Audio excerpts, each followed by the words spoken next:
অবসরপ্রাপ্ত মেজর হাফিজউদ্দিন আহমদ বীর বিক্রম সেনাবাহিনীর অন্যতম চৌকস অফিসার হিসেবে সমাদৃত ছিলেন। অ্যাথলেটিক্সের 60-এর দশকে ছিলেন বাংলাদেশের দ্রুততম মানব।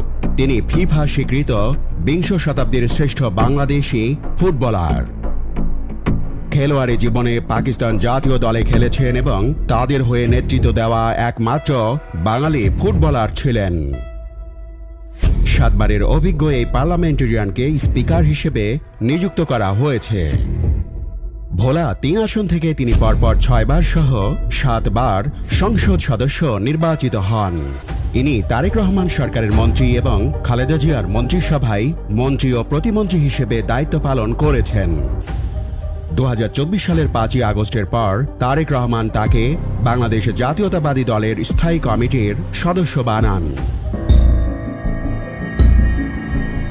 ত্রয়োদশ জাতীয় সংসদের স্পিকার পদে বিনা প্রতিদ্বন্দ্বিতায় নির্বাচিত হয়েছেন অবসরপ্রাপ্ত মেজর হাফিজউদ্দিন আহমদ বীর বিক্রম। বাংলাদেশের স্বাধীনতা যুদ্ধের একজন অকুতোভয় রণাঙ্গনের মুক্তিযোদ্ধা। বাংলাদেশের স্বাধীনতা যুদ্ধে তার সাহসিকতার জন্য বাংলাদেশ সরকার তাকে বীর বিক্রম খেতাব প্রদান করে।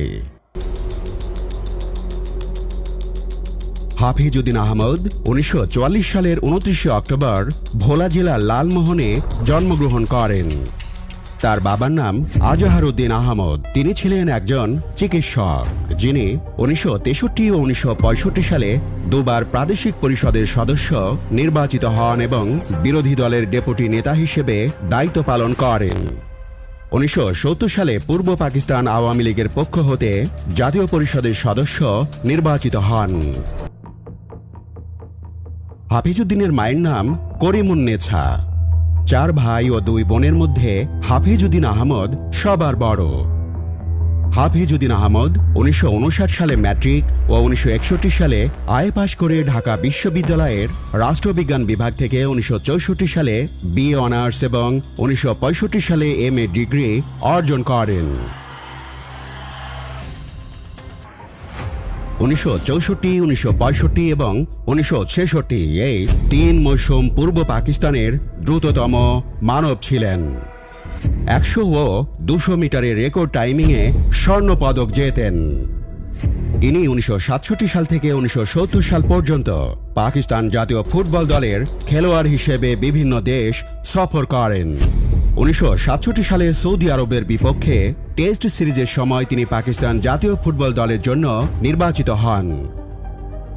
ইনি 1967 সালে সফরকারী আমেরিকান ক্লাব ডালাস টর্নেডোর বিরুদ্ধেও খেলেছিলেন।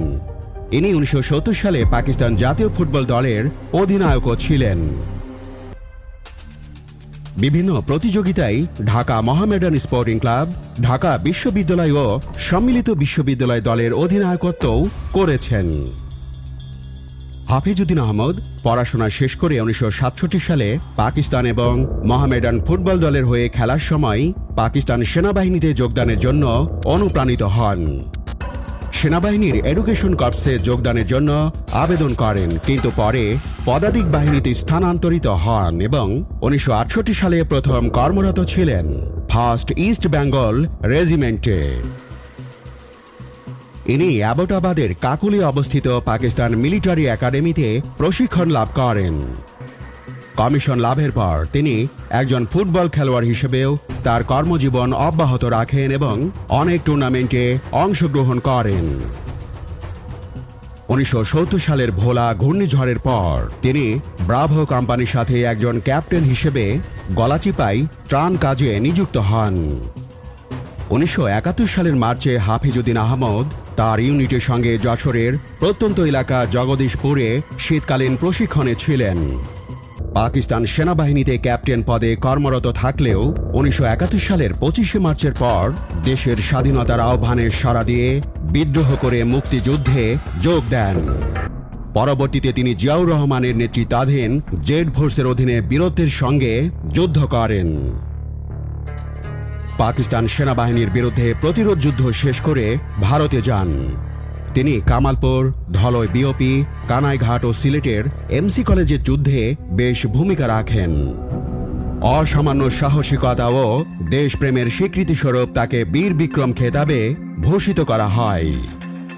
স্বাধীনতার পর তিনি বাংলাদেশ সেনাবাহিনীতেই কর্মরত ছিলেন। 1980 সালে জাতীয় ক্রীড়া পুরস্কারে ভূষিত হন। ক্যারিয়ার শেষে বাংলাদেশ ফুটবল ফেডারেশনের নেতৃত্ব দিয়েছেন।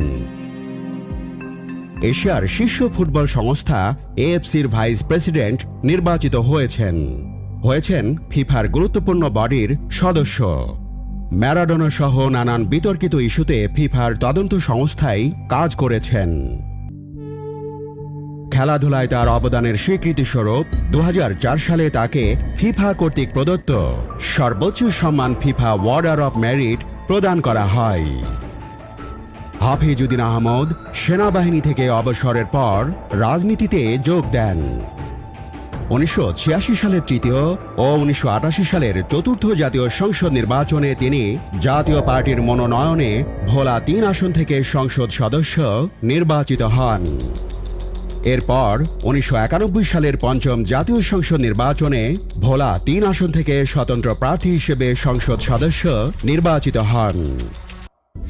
1992 সালে তিনি বিএনপিতে যোগ দেন এবং 1996 সালের সপ্তম ও 2001 সালের অষ্টম জাতীয় সংসদ নির্বাচনে বাংলাদেশ জাতীয়তাবাদী দলের মনোনয়নে সংসদ সদস্য নির্বাচিত হন।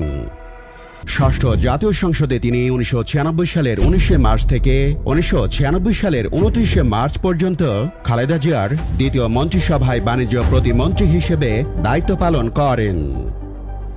অষ্টম জাতীয় সংসদে খালেদা জিয়ার তৃতীয় মন্ত্রিসভায় তিনি 2001 সালের 11 অক্টোবর থেকে 2003 সালের 22 মে পর্যন্ত পাটমন্ত্রী ছিলেন এবং 2003 সালের 22 মে থেকে 2006 সালের 29 অক্টোবর পর্যন্ত পানি সম্পদ মন্ত্রী এবং 2006 সালের 24 এপ্রিল থেকে 2006 সালের 28 অক্টোবর পর্যন্ত বাণিজ্য মন্ত্রী হিসেবে দায়িত্ব পালন করেন। 2011 সালের 11 জুন তত্ত্বাবধায়ক সরকার ব্যবস্থা বাতিল বিষয়ে আওয়ামী লীগ সরকারের সিদ্ধান্তের প্রতিবাদ করেছিলেন। সে সময় হাফিজউদ্দিন আহমদকে আটক করা হয়। 2013 সালের 28 ডিসেম্বর যখন তিনি তার দলের নেতৃত্বে বিক্ষোভের একটি নতুন কর্মসূচি ঘোষণা করে জাতীয় প্রেস ক্লাব প্রাঙ্গণ থেকে চলে যাচ্ছিলেন, তখন তাকে গ্রেপ্তার করা হয়। 2026 সালের 17 ফেব্রুয়ারি ত্রয়োদশ জাতীয় সংসদে তারেক রহমানের মন্ত্রিসভায় মুক্তিযুদ্ধ বিষয়ক মন্ত্রণালয়ের দায়িত্বপ্রাপ্ত হন। অবশেষে 2026 সালের 12 মার্চ ত্রয়োদশ জাতীয় সংসদের স্পিকার পদে বিনা প্রতিদ্বন্দ্বিতায় নির্বাচিত হন।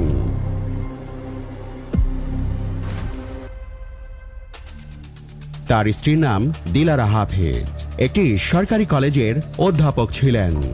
তাদের 2 পুত্র, শাহরুখ হাফিজ ও তাহরাত হাফিজ এবং এক কন্যা শামামা শারিন। সারা জীবন ছিলেন লাউড, কাউকে পরোয়া করে কথা বলতেন না। 111-এ ছিলেন সংস্কারপন্থী, তবে কখনো বিএনপি ছেড়ে যান নাই। গত 17 বছর বিএনপির নেতৃত্বের প্রচুর সমালোচনা করেছেন। 2024 সালের ইলেকশনের আগে সাকিব আল হাসান গিয়েছিলেন তার বাসায় নতুন রাজনৈতিক দল গঠন করার জন্যে, তিনি তাতেও সায় দেন নাই। শেখ হাসিনা ডামি ইলেকশনের পর হুইল চেয়ারে প্রচণ্ড অসুস্থ থাকা অবস্থায় তাকে কারাগারে পাঠায়, কিন্তু তিনি দমে যান নাই, ছেড়ে যান নাই বিএনপিকে।